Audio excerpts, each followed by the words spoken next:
Olá, sejam todos e todas bem-vindos. Este é o Podcast Sem Fronteira, um podcast que valoriza a divulgação científica e o diálogo entre pesquisadores, temas, enfim, debates acadêmicos das mais variadas tradições, das mais variadas perspectivas. Eu me chamo Everton Kozenieski e hoje vamos conversar a respeito de geografias digitais e econômicas. E tenho como minha convidada Daniela Ferreira, que nos recebeu aqui gentilmente para uma conversa sobre esse tema de investigação e de trabalho dela. Daniela, seja bem-vinda ao Podcast Sem Fronteira. Olá, Everton. Antes de mais, gostava muito de agradecer o convite por estar aqui e ter esta oportunidade de falar um pouco sobre as geografias digitais e sobre mais a perspectiva económica, mas estou muito feliz por estar aqui e poder trocarmos algumas ideias. Daniela, eu que agradeço, todos nós que agradecemos, né? A Daniela prontamente aceitou o nosso convite e aceitou falar sobre um tema que, enfim, faz parte da trajetória de trabalhos e de investigações dela. E, bom, Daniela é licenciada em Geografia, possui mestrado em Gestão do Território e Urbanismo e doutorado em Geografia, ambas formações pela Universidade de Lisboa. É investigadora auxiliar convidada do IGOT, Instituto de Geografia e Ordenamento do Território, aqui também da Universidade de Lisboa. E tem como suas atividades de investigação o debate em torno da economia digital e nos modelos de negócio gerados pelo desenvolvimento tecnológico, bem como a emergência de desigualdades digitais no território e a relação do território com o ciberespaço.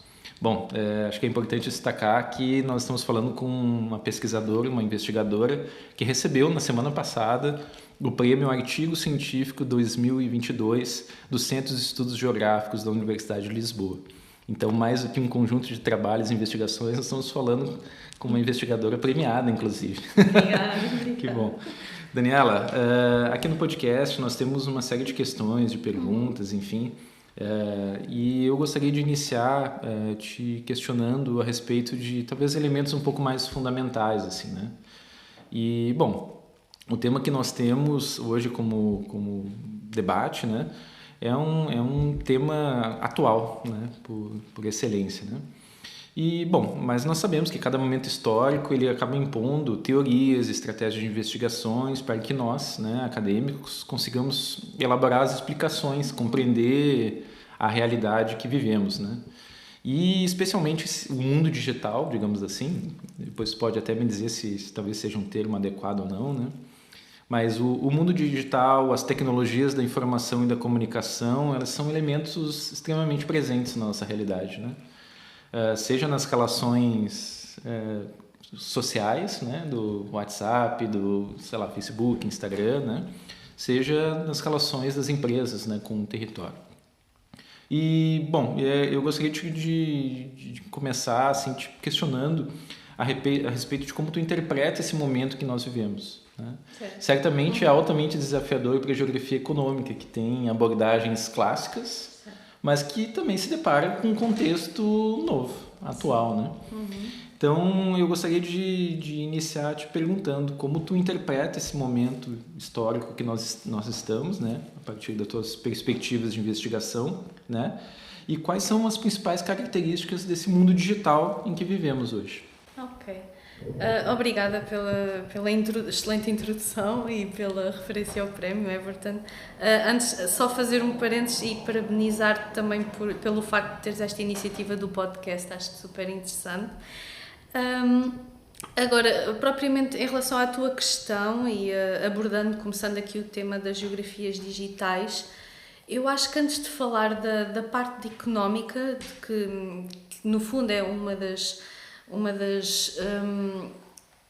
impactos de que o digital tem vindo a ter na parte do desenvolvimento tecnológico, a economia é uma das questões que se levanta mais.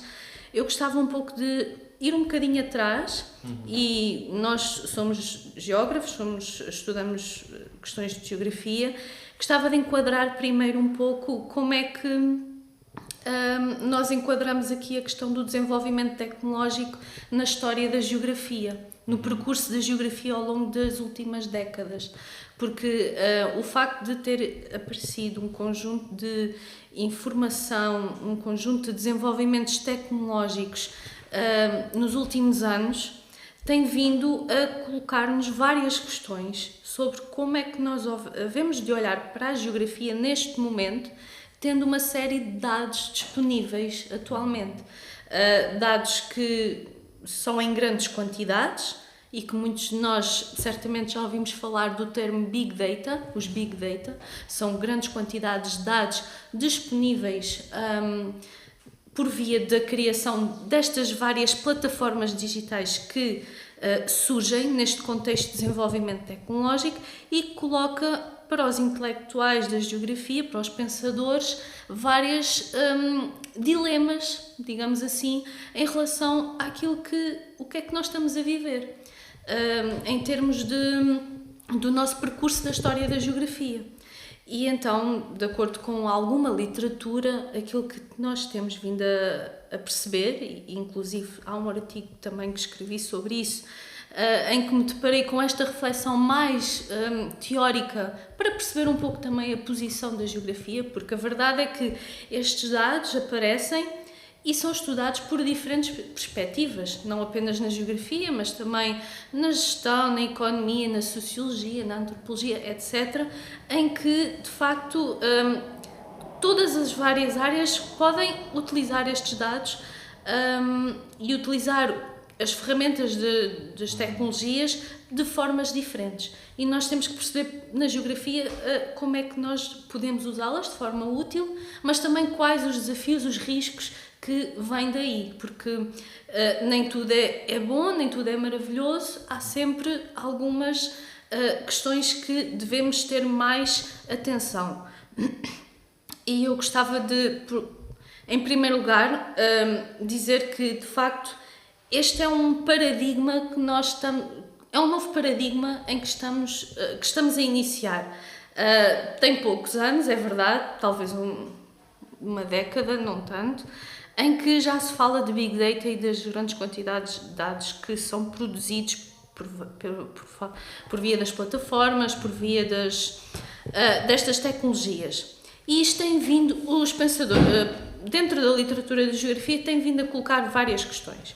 Uma delas é, e talvez a mais polémica, que é chegámos ao fim da geografia, a geografia acabou, porque, de facto, esta é uma questão que se põe, porque se nós temos tantos dados, e hoje em dia temos dados para tudo e mais alguma coisa, temos dados sobre tudo, porque existem sensores, existem uma série de tecnologias que nos monitorizam. Aliás, os nossos próprios telemóveis, quando nós aceitamos a política de dados para entrar num determinado site, num website, para acessar, já estamos a fornecer os nossos dados, portanto, tudo se alimenta dos nossos dados neste momento.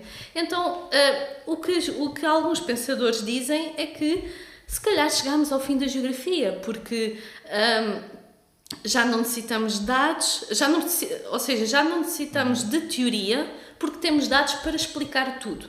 Todos os fenómenos podem ser explicados através dos dados.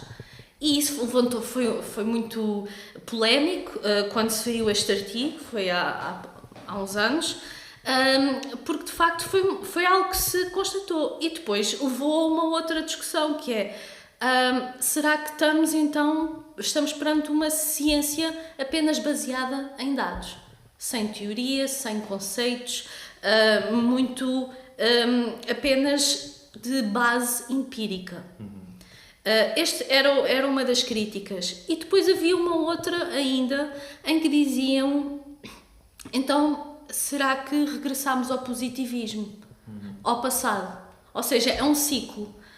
Enquanto no passado havia o positivismo, em que se desenvolveram várias ferramentas estatísticas, vários modelos matemáticos, e se emergiu muito a nível global, mais na década de 50, em Portugal mais tarde, no Brasil também provavelmente mais tarde também, a nível global um bocadinho mais cedo, mas a verdade é que houve essa também preocupação, que é: será que regressamos ao paradigma do positivismo, em que utilizamos dados e dados para analisar as coisas todas e, portanto, há aqui várias perspectivas que estão a ser debatidas para nos voltarmos a posicionar sobre o que é que as tecnologias e os dados que provêm delas, que impacto é que isso tem no percurso da geografia e na história.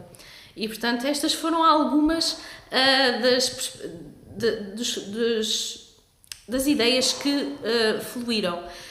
Outras delas têm a ver com o facto das metodologias, porque nós, enquanto geógrafos, tendo uma quantidade vasta de dados, é difícil, ao momento, estarmos capacitados para saber trabalhar com este volume de dados muito grande. As metodologias tiveram também que evoluir. Tivemos que encontrar metodologias em que fosse possível conseguirmos analisar estes dados. E então houve aqui, ao mesmo tempo, um investimento, e está a haver sempre, é uma coisa contínua, em que estamos a trabalhar sobre novas metodologias de análise de dados. Aliás, há quem fale nos Big Data Analytics, que é as metodologias associadas aos Big Data que existem. No entanto, existem outros intelectuais, outros pensadores que dizem que vamos ter novas metodologias para analisar estes dados. E o que é que acontece às que já conhecemos, às antigas? Vamos esquecê-las por completo? Agora vamos acabar com as metodologias que conhecemos e não vamos dar mais importância ao quanto valiosas elas poderão ser? Então, surge aqui vários debates e existem projetos que, por um lado, mostram que há uma perspectiva, são mais a favor de uma perspectiva de utilizar estas novas metodologias de análise de dados, de Big Data, e por outra há outras perspectivas em que tentam combinar metodologias mais convencionais e as que conhecemos mais, como entrevistas em profundidade, coisas mais qualitativas, com esta parte quantitativa dos dados, em que às vezes nós temos dados sobre tudo, mas a verdade é que nós também temos que questionar esses dados. Porque, eu quero estudar um determinado assunto, eu tenho dados sobre aquele assunto. Até aí tudo certo, é ótimo, é uma vantagem excelente enquanto pesquisador. Mas nós temos que saber ser críticos também em relação a esses dados. Porque, na verdade, muitos desses dados precisam de validação, precisa de se perceber humanamente e não só através das máquinas do machine learning, se estamos de facto com dados, a veracidade dos dados, devemos saber questionar a veracidade desses dados, porque o facto de termos grandes bases de dados e termos dados a serem produzidos sobre tudo e mais alguma coisa, faz também com que questionemos se muitos deles são verdadeiros, são falsos, se não estão corretos, se não estão, porque podem haver muitos erros de introdução automática. E então aí é preciso ter alguma cautela, alguma atenção e também refletirmos criticamente sobre esses dados. E portanto, isto para enquadrar que há mais outra linha de pensamento, que é este equilíbrio entre estas novas metodologias, as metodologias existentes, como é que fazemos? Existem geógrafos que têm uma trajetória mais para um lado, outros para o outro, outros ainda tentam fazer aqui a combinação entre a novidade e as metodologias mais convencionais, mas a verdade é que surgiram aqui uma série de polémicas, dilemas em relação ao posicionamento das plataformas dos Big Data na história da geografia, no próprio percurso da geografia. E isto para chegarmos às plataformas digitais, porque as plataformas digitais, tem sido o meu tema de pesquisa, mais na perspectiva económica, e de facto elas são alimentadas pelos Big Data. Ou seja, existem vários tipos, existem aquelas que têm informação que vem proveniente de fontes automáticas, de dados, em que extrai automaticamente. Nós já ouvimos certamente falar sobre o algoritmo, quando vamos ao Facebook ou quando vamos a ao Instagram, certamente vimos anúncios sobre um determinado livro ou uma roupa que andámos a pesquisar e nos deram mais sugestões sobre o mesmo livro e sobre a mesma roupa que nós pesquisámos. Portanto, Deixa eu te contar uma história. sim. Eu tenho uma amiga que impede que o namorado dela digite no Google ou qualquer outra Spotify dela qualquer música dele, porque senão, segundo ela, vai contaminar o algoritmo e não vai mais mostrar o que ela gosta. Exatamente. Tipo, como se fosse isso, atrapalhar um pouco o algoritmo, né? É a mesma coisa, ou seja, isso identifica perfeitamente o poder do algoritmo e como é que ele capta os nossos gostos, as nossas pesquisas, o nosso perfil. Se nós pararmos para pensar e refletirmos acerca disto, às vezes chega a ser até um bocadinho assustador, não é? Porque eles já nos conhecem. Talvez melhor do que nós mesmos. Exatamente, eles já nos dão sugestões de acordo com os nossos gostos, porque nós pesquisamos um determinado padrão e isso fica registado numa base de dados que nós não sabemos, nem fazemos ideia onde é que ela está e quantas vezes foi vendida para outras empresas, porque depois estas plataformas também fazem dinheiro desta forma. Pois é, até eu gostaria de te questionar a respeito disso, assim, talvez antes de entrar nas plataformas digitais, sim. né, das empresas, porque esse conceito de Big Data, né, a gente poderia associar algumas empresas, talvez, como o Google, né? Com certeza, sim. E há quem diga, e talvez melhor do que ninguém pode me ajudar a pensar a respeito disso, de que o grande produto que o Google vende são dados. Dados de usuários geolocalizados, com perfis de consumo, com indicações de localização, de percurso, de estilo de vida.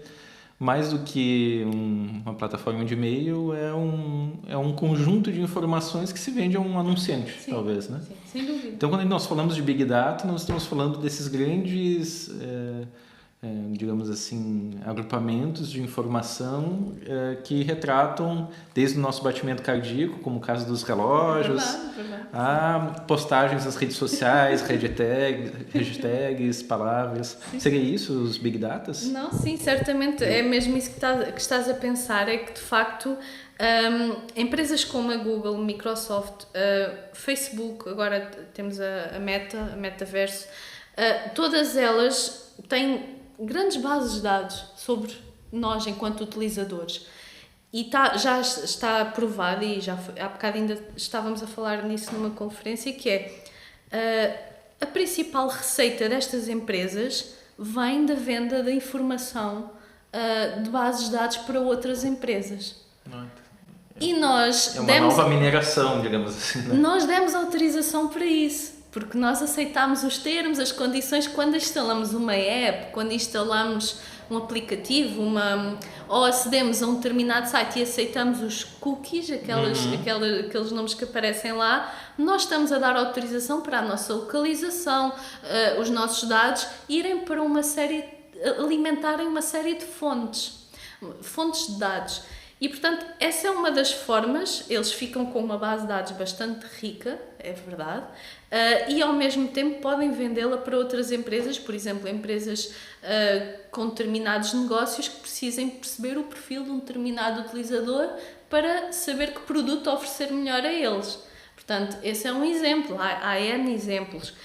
Uma outra coisa interessante que fazem bastante dinheiro tem a ver com a publicidade. Portanto, tu no Facebook, estás no Instagram, a verdade é que para tu acederes de forma gratuita, alguém está a pagar ao Facebook e ao Instagram para tu conseguires estar lá de forma gratuita. E é essas publicidades que te vão aparecendo, muitas delas também relacionadas com o algoritmo e com os teus gostos, que vão alimentando, e é uma fonte de rendimento gigante para estas plataformas, para estas bases de dados. São estas empresas, porque de facto a publicidade diria eu, uma das principais fontes de rendimento deste tipo de plataformas que nós temos aqui. Acho que sim, e também as bases de dados, como disseste. E na verdade, esses Big Data, esse conjunto de informações é que vão ser a base na qual essas plataformas digitais, as novas plataformas digitais, esse novo contexto se estabelece. Seria isso? Sim. E aqui, de facto, passamos então para fazermos a ponte, que é, com estas plataformas digitais, também as empresas que até então tinham um modelo, diria eu, se calhar mais convencional, um modelo de negócios, têm que se adaptar, têm que começar a pensar também digitalmente, têm que começar a entrar no mundo digital e a ter em conta ou ter alguma consideração a sua presença no mundo online. Porque hoje em dia a verdade é que muitos de nós fazemos as nossas compras, se calhar, online, ou antes de irmos comprar um produto a uma loja física, vamos ver primeiro online onde é que ela... Vamos ver até vamos ver mesmo opiniões acerca desse produto, quais as classificações que são dadas, as reviews, exatamente. Portanto, só por aí já há um novo desafio para as empresas. E por outro lado, estas mesmas empresas, quando estão a criar um novo produto, ou talvez então um novo serviço, têm de pensar, são de alguma forma incitadas a pensar numa lógica mais aberta. Enquanto anteriormente, isto não há um antes e depois muito rígido, é uma transição, vai-se fazendo gradualmente, mas o que acontecia é que quando nós criamos um produto ou um serviço, eu enquanto empresária, por exemplo, eu podia pensar nesse meu produto de forma fechada só com a minha empresa. Neste momento, o que acontece é que tendo uma plataforma, tendo as tecnologias presentes, eu não consigo criar apenas esse produto ou esse serviço apenas de forma fechada e sozinha. A ideia aqui é a plataforma ser uma intermediária, ou seja, é o palco onde tudo acontece. Nós criamos o produto ou o serviço, colocamos na plataforma e automaticamente temos a interação de vários utilizadores ou atores ou outros parceiros empresariais que vão buscar esse serviço através da plataforma, mas que vem de um determinado empresário. Ou seja, para dar um exemplo muito prático, por exemplo, quando eu estou a pensar em ir a um restaurante, eu vou consultar esse restaurante, vejo a pontuação. Se eu quiser mandar vir comida para casa, eu vou à plataforma, eu faço a encomenda e depois a comida vem para casa. Mas o dono da comida não é a plataforma, é o dono do restaurante. Mas o dono do restaurante utilizou a plataforma para fazer essa intermediação. Entendes? Me fez pensar um termo utilizado no Brasil, que é a uberização dos processos, né, e das relações. Sim, né? sim. Ou seja, a Uber não é dona dos carros e não é também... Sim. Talvez, né, não sei se a analogia pode ser feita, né? Não, aqui também, sim, utilizamos um pouco esse termo e de facto E sim, a plataforma do Uber também nos dá aqui vários exemplos de como é que isto funciona, que é, de facto, há uma parceria que é inevitável. Porque se não fizermos desta forma, a verdade é que começamos a tornar, enquanto empresários e do ponto de vista económico, que é mais a minha parte de investigação, começamos a tornar excluídos online e mesmo excluídos para o negócio em si, porque nós, enquanto utilizadores, nós também mudamos. Nós não somos o mesmo consumidor de há uns anos atrás. Nós somos um consumidor mais exigente, nós somos um consumidor bastante participativo, nós damos as nossas opiniões, nós damos as nossas reviews, nós pontuamos as empresas e os produtos das empresas.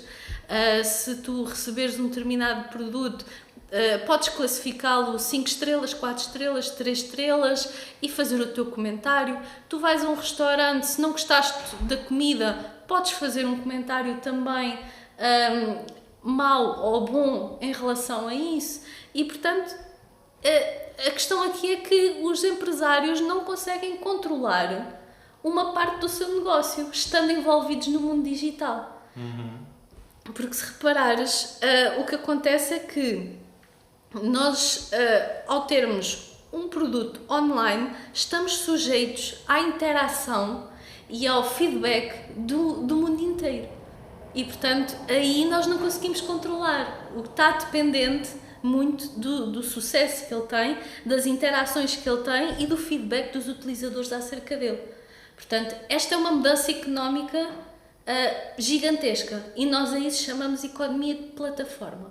Portanto, para entrar aqui no conceito em que alguns autores chamam a quarta revolução industrial, em que já não é, pronto, já passámos aquela fase da revolução industrial, também já não é apenas a venda de produtos, é a venda de serviços e de experiências.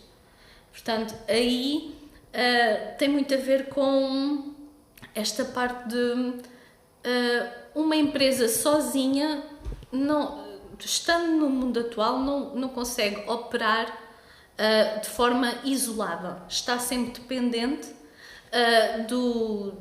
e eu acho que entretanto já entrei aí na segunda questão, acho eu, ou na terceira, mas está sempre dependente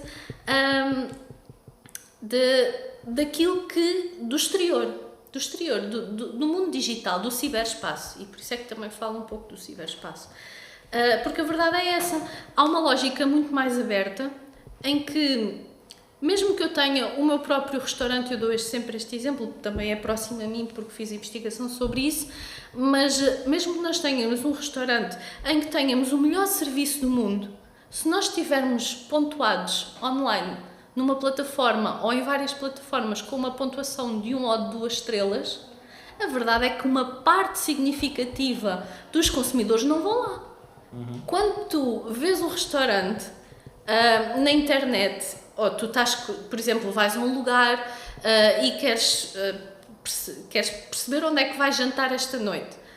Certamente, se veres que um restaurante tem 2 estrelas, de 1 a 5 tem 2 estrelas, se calhar não ficas muito motivado a ir, não ficas muito interessado em lá aparecer. Mesmo que seja o melhor serviço do mundo. Mas aí tem a combinação das estrelas com o cifrão também, né? Exatamente. Depois há um conjunto de fatores que tem a ver também com o preço, como é óbvio, com essas coisas todas. Mas isto para também levar à ligação entre a economia de plataforma e a economia da reputação. A reputação online que nós temos. Portanto, é muito importante para os empresários estarem conscientes de que a reputação online, hoje em dia, ela pesa muito no sucesso do negócio. Mais para uns setores do que outros, como é óbvio. Mas é importante ter esta parte assente.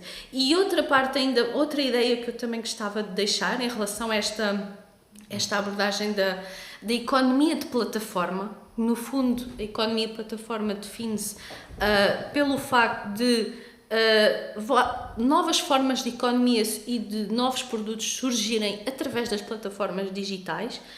Assim, uma definição bem breve e simples. É que os utilizadores e todos os atores que estão em torno desta interação entre a plataforma e o produto que é vendido ou o produto que nós consultamos, a verdade é que nós estamos a dar um novo valor ao produto. Nós determinamos, e eu vou tentar fazer-me explicar, que é o facto de, por exemplo, pegando novamente no restaurante, o facto de nós darmos uma pontuação elevada a um determinado... Ou então pegando, por exemplo, numa roupa ou nos sapatos que fazem parte de um site, de uma empresa. E eles tornaram-se virais. Por exemplo, aqueles produtos tornam-se virais no TikTok, nós às vezes vimos e tal. A verdade é que nós, ao viralizarmos enquanto utilizadores e partilharmos essa informação, nós estamos a tornar o produto famoso. E não foi a empresa que o tornou famoso, certamente houve uma estratégia de impulso no início, mas depois a coisa foi evoluindo e foi-se propagando. E aí, o que acontece é que não é apenas a empresa que determina o valor, e aqui nós estamos a falar de valor monetário, estamos a falar de um valor que não é palpável, é um valor intangível e que muitas das vezes é ainda mais importante do que o próprio valor monetário e influencia a definição do valor monetário. Se esse determinado produto, TikTok, ou seja, de onde for, se tornar viral, a verdade é que eu tenho a oportunidade de aumentar o preço dele. E aí é o utilizador que lhe atribui um valor e atribui-lhe uma conotação que antes não tinha. E, portanto, aí é interessante perceber isto, porque, de facto, já não há apenas o valor uso convencional que nós conhecíamos até agora, em que a economia do passado nos dizia que a empresa determina o valor uso de um determinado produto, ou seja, é ela que estabelece quanto é que ele vale, o que é que ele vale no mercado.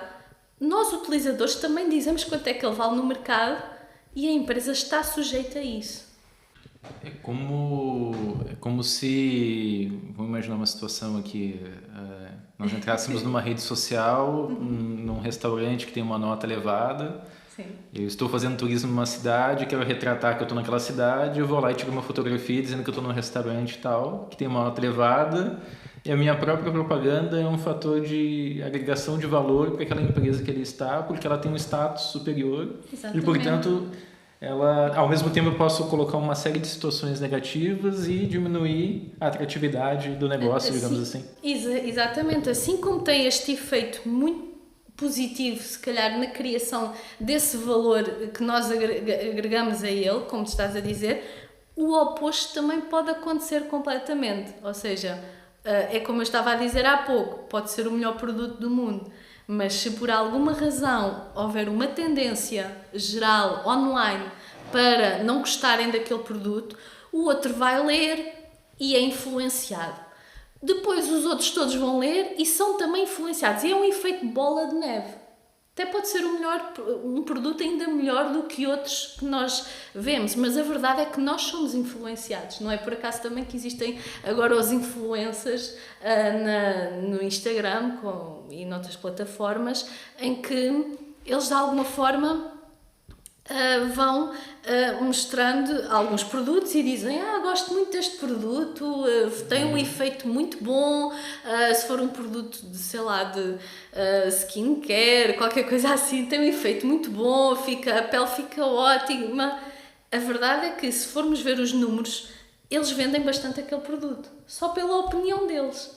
Ou seja, não é apenas a empresa que lançou o produto que criou este valor à volta do produto, são as pessoas à volta dele que também acabam por criar um estigma positivo ou negativo acerca desse mesmo produto e fazendo com que ele aumente. Ou seja, eu estou a dar estes exemplos práticos para chegar em termos conceptuais a este conceito de economia de plataforma e como é que o conceito de valor aqui se altera completamente em relação ao passado. Isto para estabelecer aqui a ponte entre passado e presente, em que, de facto, há esta mudança. E, no fundo, o que nós dizemos em literatura é que nós estamos a co-criar valor. Ou seja, é um processo conjunto entre empresa, atores, sendo o intermediário a plataforma digital. É um processo conjunto de co-criação de valor. Ou seja, o valor já não é apenas feito através da empresa. Claro que a empresa lança o produto e pensa o produto, mas a verdade é que depois há uma série de influências externas que vêm alterar o significado e o valor desse produto. É um pouco por aí. Não, sem dúvida é desafiador, né? Eu te ouço e fico imaginando situações, inclusive que eu fiz, né? E que acontecem no nosso dia a dia constantemente. Entrar no TripAdvisor e procurar. Isso não é uma propaganda, tá? Só para deixar claro. Mas é um exemplo pessoal, né? De entrar e procurar uma determinada. Algo que talvez fosse né, num lugar desconhecido que fosse gostar, né? Uma possibilidade, mas restaurantes no Google, né? Também não é propaganda. Enfim, não temos propagandas aqui, Não, só para não deixar temos, claro. Só exemplos. Ninguém nos pagou para fazer publicidade, Mas infelizmente. E nós estamos diante de um contexto desafiador, extremamente desafiador, assim, né? Onde tem novos contextos, eu ia dizer um rearranjo, mas a gente tem novos contextos, na verdade, né? Como tu bem mencionou. E é evidente que esse contexto ele emerge em espaços, em cidades onde há uma inserção, uma relação com o universo digital de uma forma mais intensa, né? E o turismo certamente né, cidades altamente turísticas são cidades que têm isso mais aflorado, né? Talvez em outras regiões, outros lugares, isso ainda não esteja, essa economia da plataforma, ela ainda não tem essa capacidade de influência tão grande. E isso me faz pensar, de alguma forma, na ideia de desenvolvimento local e regional, né? Certamente essa economia de plataforma traz uma repercussão muito significativa para também esse conceito, essa ideia de desenvolvimento, né? No sentido de que mudam-se as bases nos quais a gente pensa, também mudam as relações, né, espaciais que ali estão, né? Nessa direção, assim, nós estamos num rearranjo também, ou em transformações dessas relações digamos assim, desenvolvimento local e regional. Há novos desafios colocados, Daniela? Eu diria que há muitos desafios, há muitas oportunidades ao mesmo tempo. É difícil começar apenas por um, mas talvez eu acho que quando pensamos no papel das plataformas, acho que deve haver um equilíbrio entre aquilo aquilo de bom que elas têm para oferecer, as oportunidades que têm, porque na verdade existem muitos empregos novos que surgiram, existem muitos novos produtos e serviços que nós agora temos acesso e que não tínhamos, novas formas de operar online. A verdade é que há muitas oportunidades mesmo de negócio. Hoje em dia já não é preciso abrir uma loja física, conseguimos abrir uma loja online e ter sucesso com ela através de vários mecanismos que existem, mesmo até em relação a restaurantes. Já há um conceito que é as ghost kitchens, são as cozinha fantasma, esqueci o nome em português, não sei muito bem, em que elas não têm uma estrutura física em que a pessoa vá almoçar ou jantar, mas elas fazem comida para nós comprarmos online. Elas não existem, e isso aí faz com que, por um lado, consigamos poupar dinheiro numa renda de um restaurante ou às vezes mesmo de uma licença, e por outro lado conseguimos fazer talvez as mesmas receitas ou até mais, dependendo da estratégia digital que temos em relação a esse setor. E, por exemplo, se nós divulgarmos isto com um conjunto de influencers ou pessoas-chave para divulgar este determinado produto, a verdade é que eles, ao fazerem isso, também vão influenciar e vão incentivar outros a comprar. E, portanto, o tal efeito bola de neve que disse há pouco. E isto, em termos de desenvolvimento, há aqui oportunidades. Claro que isto acontece mais, ainda tem maior incidência nas cidades, como estavas a dizer, e bem, porque de facto é onde também acontecem mais interações, onde existem mais fluxos, mas penso que a longo prazo é algo que se possa expandir e tem-se confirmado ao nível, por exemplo, de Lisboa. Não conheço tanto o contexto do Brasil, mas a nível de Lisboa, há uns anos atrás, o Uber Eats, por exemplo, a Uber operava apenas em Lisboa. Depois começou a chegar aos outros municípios da área metropolitana e assim sucessivamente foi expandido ao longo do país. Portanto, isto é algo que ao longo dos anos provavelmente possa ter uma boa cobertura em relação a isso. Depois, outra coisa que eu gostava de mencionar tem a ver muito com os desafios. E os desafios levam-me para as desigualdades digitais, que é algo que a mim me toca bastante, porque é um tema que eu desenvolvi muito na minha tese de doutoramento, sobre a questão das desigualdades. Porque, de facto, nós temos novos empregos. Por exemplo, os trabalhadores, hoje em dia, os trabalhadores da Uber, ou também no Brasil há o iFood, há várias plataformas por aí, a Glovo, etc. A verdade é que existem empregos que se calhar anteriormente não existiam e que se calhar podem ser uma forma de as pessoas fazerem algum dinheiro. Mas nós devemos questionar-nos de que forma é que essas pessoas estão a trabalhar. Estão a trabalhar de forma precária? Têm condições salariais dignas? Têm direitos laborais? Têm seguro de saúde, seguro de acidentes, seguro seja do que for? O que é que as protege? Existe alguma legislação que as possa proteger? Ou seja, há aqui uma série de questões que devem ser pensadas, não só por nós enquanto pesquisadores, mas mesmo a nível de políticas governamentais. Eu, por exemplo, lembro-me de ver, na altura da pandemia, muitos dos restaurantes estavam aflitos, porque a única forma... Estavam todos fechados, pelo menos aqui em Portugal houve um período de confinamento, e todos nós estávamos em casa e o setor da restauração foi um dos que foi mais afetado. E como é que eles conseguiram superar a situação? Alguns deles. Foi através das plataformas de entrega, de delivery. E o que é que acontece? Essas plataformas ajudaram-nos a fazer algum rendimento, a fazer algum dinheiro, é verdade, mas aplicavam taxas muito altas. Ou seja, quando a pessoa vendia o restaurante vendia uma refeição, a verdade é que depois tinha que dar uma parte desse valor à Uber. E isso era uma percentagem à volta dos 30%. Portanto, é problemático. E depois o que acontece é que não existe regulamentação, políticas de regulação para estas situações, porque são coisas novas que estão a aparecer, que ainda não foram trabalhadas, não foram pensadas, e se calhar já deviam ter sido, mas ainda não foram.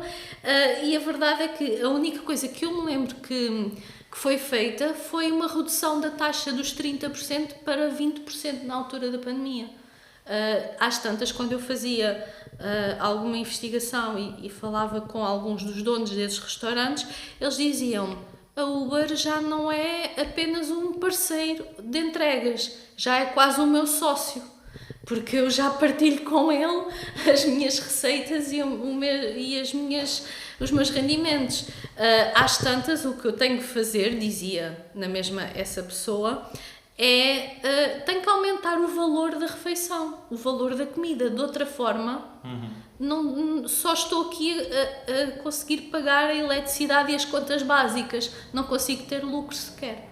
Portanto, é problemático nesse sentido, é também problemático do ponto de vista do trabalho, dos trabalhadores, que também essas próprias pessoas, e existem vários projetos dedicados a isso, que tem a ver com a gig economy, os trabalhadores desta nova geração das plataformas, em que não têm, de facto, estas condições dignas para trabalhar, e muitas das vezes, já se tem questionado em literatura, por vezes é muito difícil para essas pessoas, e são pessoas que vêm de grupos vulneráveis,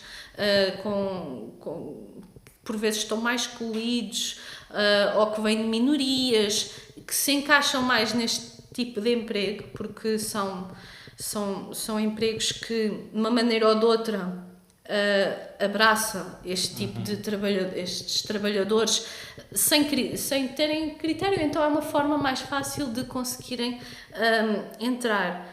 E a verdade é que eles não têm este tipo de proteção.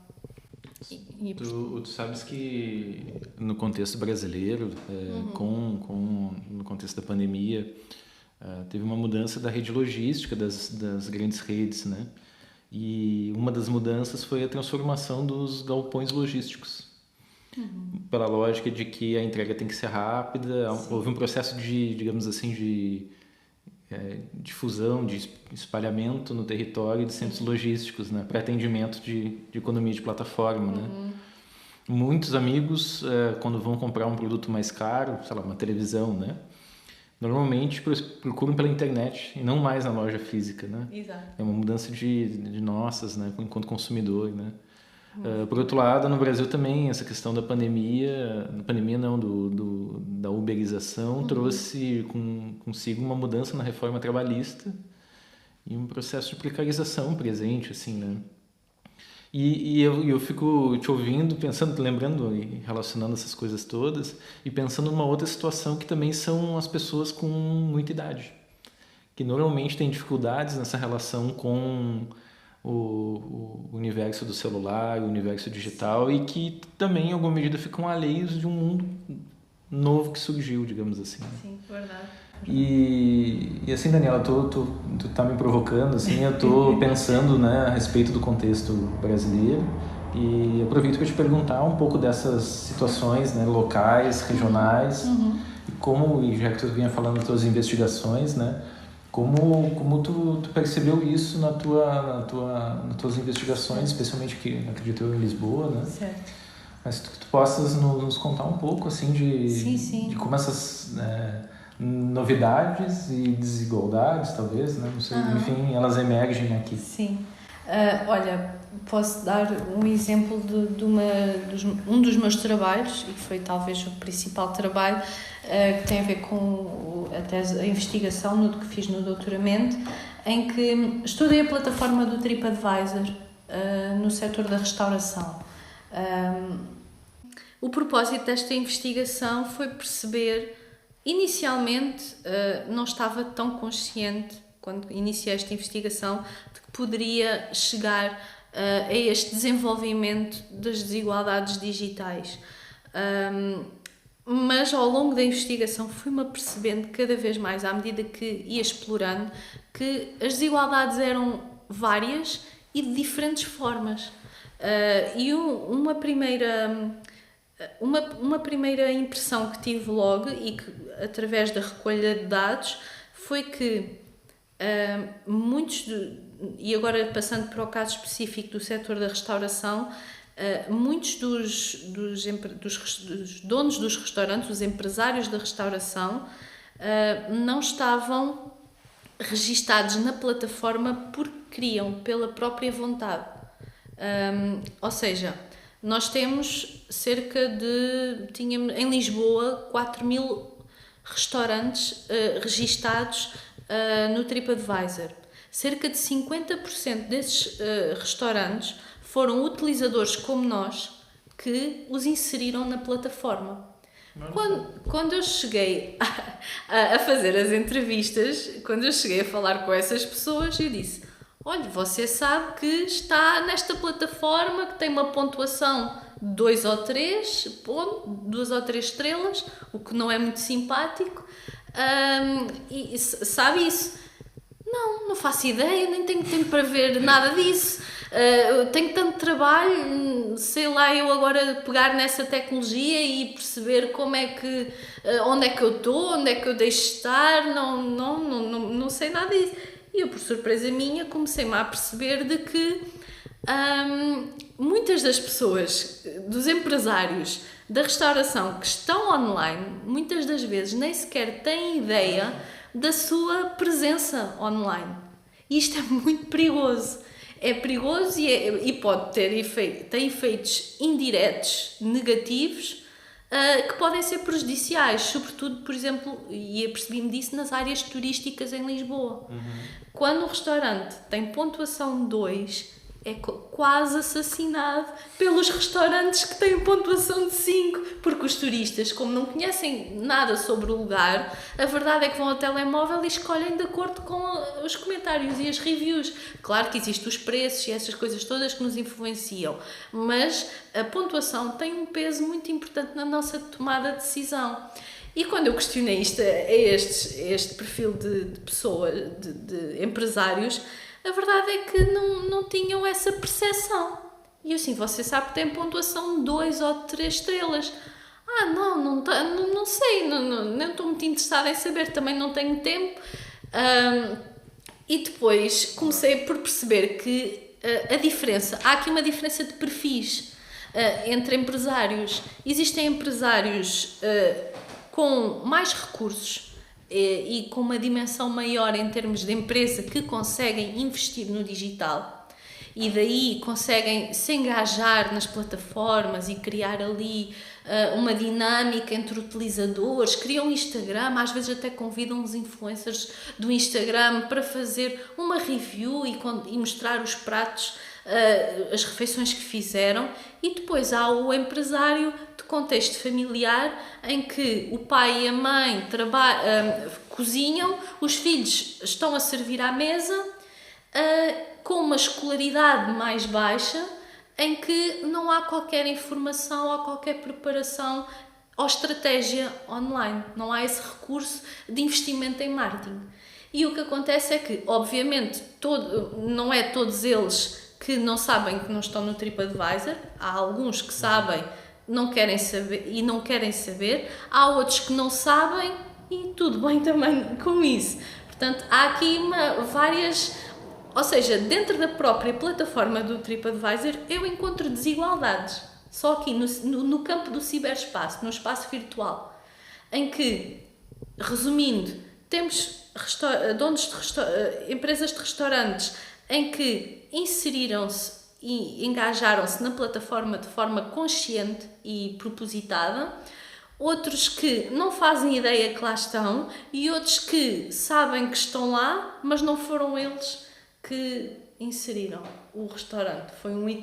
Por exemplo, poderia ter sido eu, poderia ter sido tu que gostaste do restaurante e partilhaste, ou então não gostaste de nada e foste avisar a comunidade online de que o prato ou a refeição era muito má e, portanto, foste em papel de informante. Porque nós hoje em dia, se repararmos, temos muito este papel ativo de informante, de querer partilhar a nossa experiência.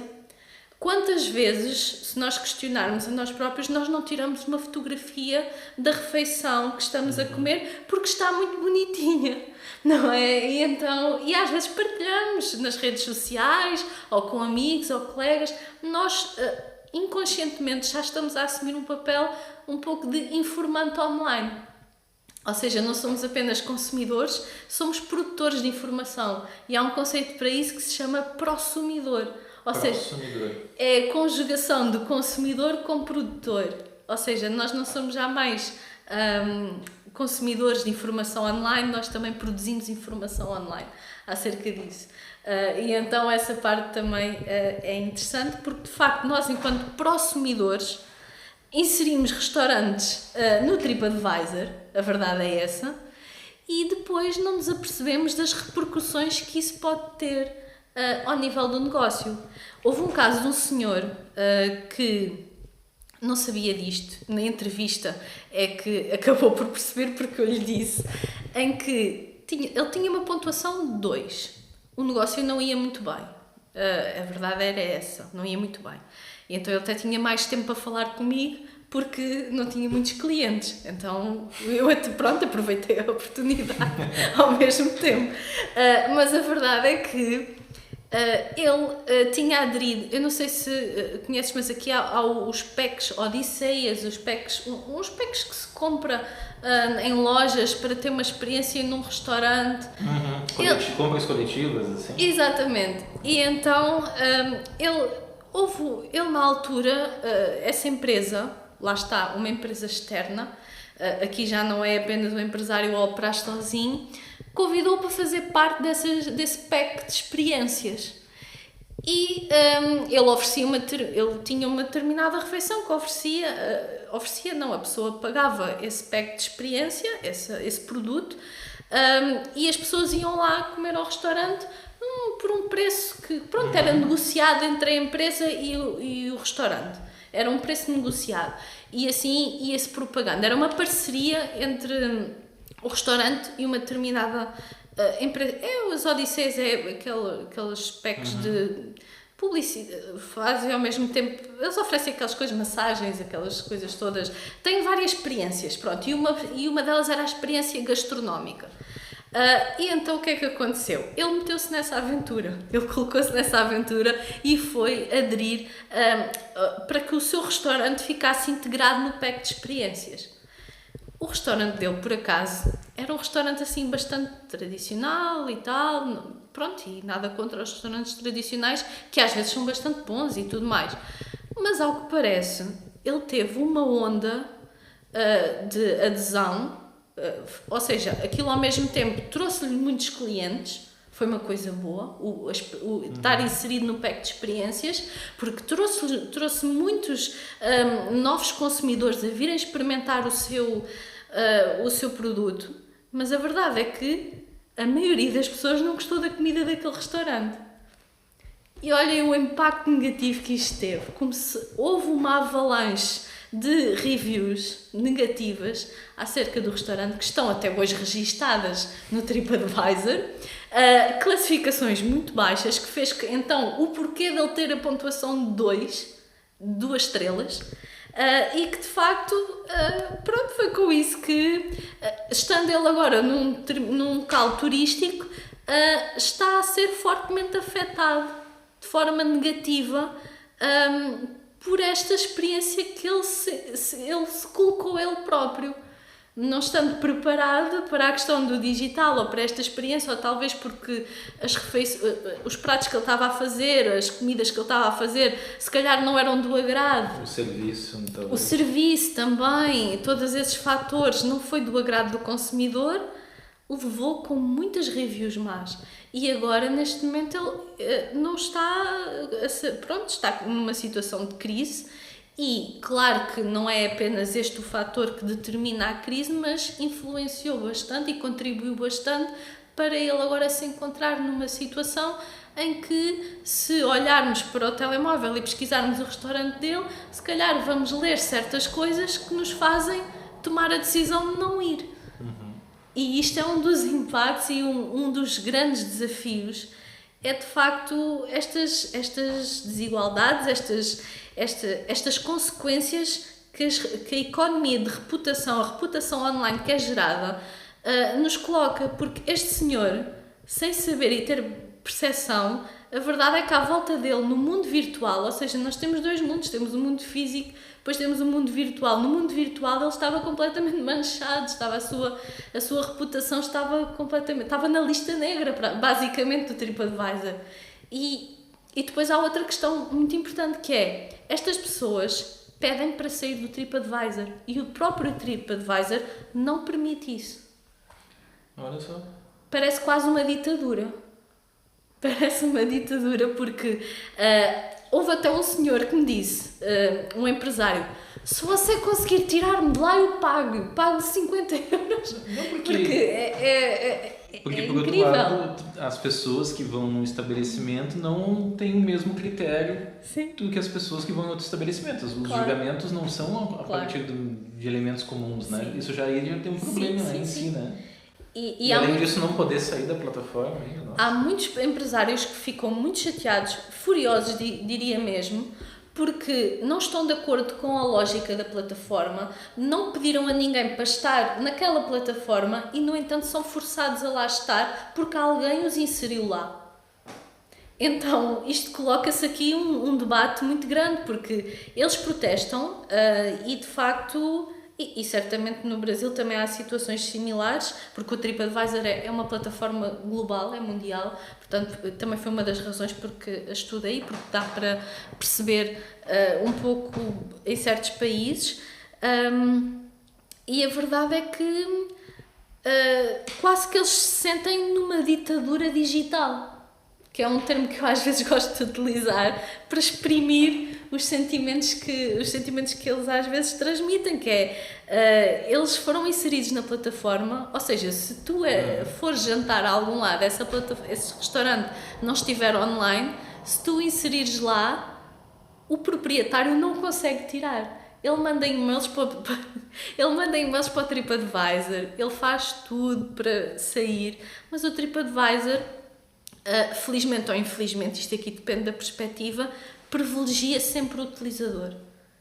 E por causa disso, por ter esta visão, deixa o empresário mais de lado, mais à parte. Nossa, são muitos exemplos e situações para que a gente possa pensar, né, sobre realmente esse novo contexto que estamos imersos, né? Dos aplicativos, das redes sociais, das avaliações e, enfim, os impactos disso numa escala local, regional, enfim. Temas para múltiplas investigações e pesquisas derivam daqui, né? Sim, felizmente ao nível mais local, o que se ainda vê, sobretudo mais nas áreas periféricas de Lisboa, é que como em áreas residenciais em que as pessoas se conhecem mais umas às outras, há uma relação de maior proximidade, mesmo que o restaurante às vezes tenha uma pontuação baixa, a pessoa já confia naquele serviço e sabe o que aquele serviço é. Não precisa do online para lhe dizer, porque já conhecem os donos, já têm uma relação de há anos atrás e, portanto, há ali uma relação estabelecida. E isso aí ainda vai salvando alguns restaurantes que estão mais periféricos. Porque aqueles que estão no centro da batalha, mais em áreas turísticas e outras áreas com maiores fluxos, não apenas turísticas, áreas de trabalho, áreas de negócio, sobretudo não só no centro histórico de Lisboa, mas no centro moderno, onde há muitas empresas, onde as pessoas vão trabalhar todos os dias e vão almoçar nos restaurantes da proximidade, aí a competição é mais feroz. Mas a geografia também dá aqui uma ajudinha quando nós estamos em áreas mais periféricas. Ou seja, eu às vezes perguntava, então não se importa de ter esta pontuação no TripAdvisor? Isto depois há casos para tudo. Não se importa ter esta pontuação no TripAdvisor mais baixinha e nas outras plataformas só tem 3 estrelas? E a pessoa dizia, não há problema, eu também não ligo muito a isso. E a verdade é que as pessoas já nos conhecem, nós já temos um público mais fidelizado. Portanto, aí não há uma dificuldade, não há uma dificuldade tão grande e eles não sofrem tanto com esta questão do digital.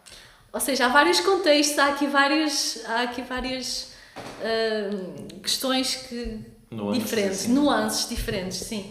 Aqueles que ainda estão no jeito antigo, digamos assim, conseguem safar-se. Conseguem ainda utilizar das estratégias mais antigas, né? Sim. E bom, Daniela, esse debate todo que tu apresenta nas tuas investigações, eles remetem a várias possibilidades, como eu comentei anteriormente, né?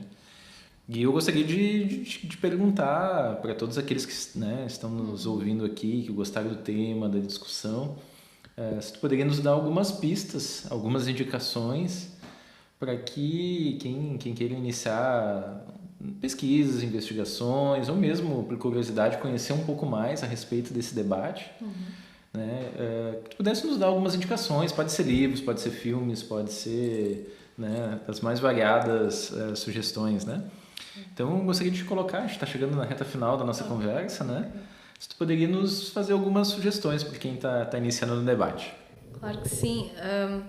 Olha, em primeiro lugar, quem tiver interesse especificamente nesta parte da restauração, que foi o que eu dei mais exemplos, porque também é mais próximo de mim, tenho a minha tese de doutoramento disponível online, depois talvez se possa partilhar o link, em que está escrito em português, e também há outros artigos associados que estão em inglês em que debate muito esta questão das desigualdades digitais, dos desafios que as plataformas trazem e a economia de plataforma. Por outro lado, tenho também um projeto, digamos assim, que tenho muito carinho e que foi iniciado em 2019, que são as Digital Geographies Conference, é um encontro de geografias digitais internacional que já vai na 3ª edição, e quem tiver interesse ou quem estiver por passagem por Lisboa é um encontro bianual, nós fazemos 2 em 2 anos, em que se debatem várias questões das geografias digitais. Esta conferência começou por ser organizada por mim e pelo professor Mário Val, também aqui do IGOT, e que foi ganhando escala, e que hoje em dia temos vários palestrantes de vários países, de diferentes países, vindos de vários países, incluindo o Brasil também, e que, pronto, é um espaço para debate de nossa... E o próximo já é agora em 2024? Vai ser em 2025, tivemos este ano em 2023, e vai ser em 2025 o próximo, espero eu, se tudo correr bem, mas é um encontro que nós criámos precisamente para fazermos o debate das geografias digitais, porque sentíamos que faltava um espaço dedicado a estes temas, assim mais focado, e então criámos isso. Em termos de literatura, o que é que eu posso dizer mais? Existem sempre nomes de referência que eu me apoiei muito na minha investigação, nomeadamente o Rob Kitchen, o Mark Graham, que também foram nossos keynote speakers, nossos palestrantes convidados para a nossa conferência, e que estabelecemos contacto com eles. Brevemente também vai sair um livro editado por mim e pelo professor Mário e por outro colega, Nuno Rodrigues, sobre economia de plataforma, em que podem também explorar um pouco mais. Brevemente esse livro também estará para sair, e pronto, penso que é isso. Não sei se houver mais coisas. Há outros projetos que agora estou a tentar desenvolver sobre outras temáticas que também envolvem as desigualdades digitais, mas já não é sobre os restaurantes. Isso aí fica para depois. Não, tá ótimo. Acho que temos várias indicações, né, para todos aqueles que queiram conhecer um pouco mais sobre o tema. Daniela, eu não vou perder a oportunidade de fazer uma pergunta bem fora do tema, que não tem nada a ver, que é algo que foi questionado assim, por um colega, né, o Igor, e ele pediu, né, que em algum momento, quando nós conversássemos com pessoas que não fossem brasileiras, que nós perguntássemos sobre a geografia brasileira. Quais são as contribuições ou qual é a visão, porque é uma oportunidade de nos vermos no espelho, de alguma forma, né? De fora, enfim. Sim. E antes de terminar, eu gostaria de perguntar quais são as impressões positivas e negativas, né, que tu tens com relação à geografia que vem do Brasil, né? O que tu, né? Enfim, o que tu pensa a respeito disso, se é que existe alguma relação, né? Sim. Pode ser que não tenha também, né? Bem, em relação propriamente... Saia justa, como dizemos. Não, eu vou ser bem sincera agora, e também em modo de brincadeira. A primeira coisa que às vezes penso quando penso em geografia e Brasil é Milton Santos. E talvez o marxismo também. Porque sinto que, pelo menos os colegas brasileiros que vêm estudar para a Universidade de Lisboa têm uma influência muito grande destas leituras. Pelo menos vem muito esse background e chega muito aqui as leituras de Milton Santos e a perspectiva mais marxista. Esta é a primeira impressão e a primeira coisa que talvez me venha assim mais à cabeça é esta. Depois há outras variantes e nem todos seguem a mesma linha, como é óbvio, mas assim, num panorama geral, é o que mais se destaca para mim. Também, ao nível mais daquilo que eu trabalho, tenho vindo a encontrar alguns colegas com pesquisas já bastante interessantes sobre o Uber.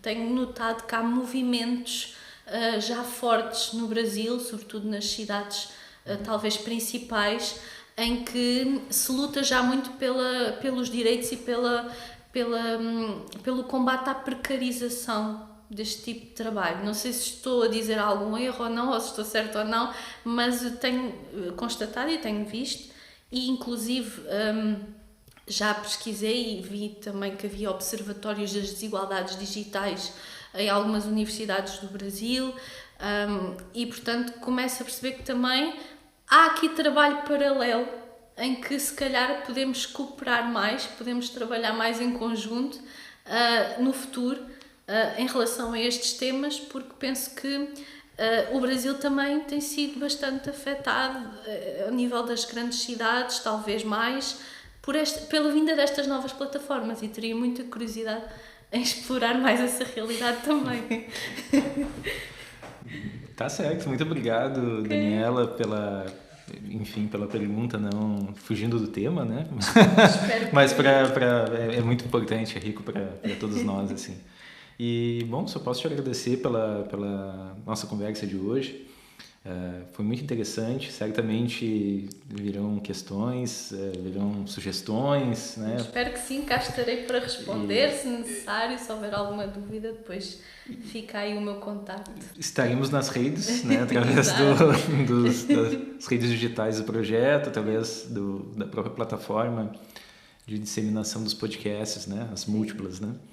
E então, ainda bem que temos estas plataformas, porque podemos fazer este podcast e ser difundido pelo mundo inteiro e chegar à comunidade brasileira, que é algo que eu não tenho tido tanto contacto, e que é muito bom ter esse contacto com o público brasileiro também.